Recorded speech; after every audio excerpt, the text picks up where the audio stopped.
Good morning, welcome to Northeast Window. Northeast Window na sandok saba news analysis ta chan Maibam na taram nok chari. Manipur da fong liba pau che singda Manipur gi karam ba maroi ba pau sing yauri ba habado khana nei na bai khogi studio da ong selection da leibir ba expert panelist me and saktak chake AMMOCOC ke president oibir ba oza SM JALAL oza Northeast Window gi studio da taram nok chari. Oza ahan say international news ama oina lokhat chage khoi ngarang se mamang dagi habitare khoi Iran Israel gi khoi ani gi marak ta thokpa conflict se dumang chatharaga lakpani dubu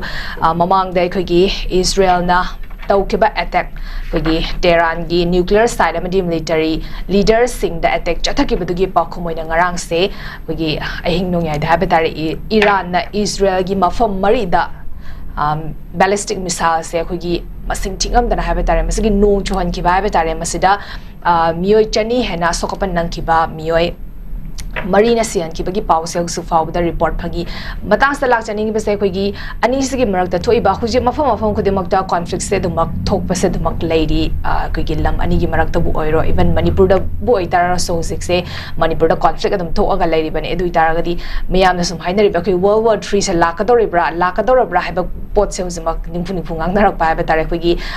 ke hani khoi attack chatharak pa duga issues mayam adagi conflicts am lak pasina maram war ka da za ka mai thamining अखोई Iran का Israel का अनी के Magadha थोइबा Sumba conflict हाइबा तारे मसिगी पोची याम सांगे लाइसी अदुबो हाउजिक ngasi ngarang sida lairiba phibam se masimakti akhoi gi yamna highest peak stage amada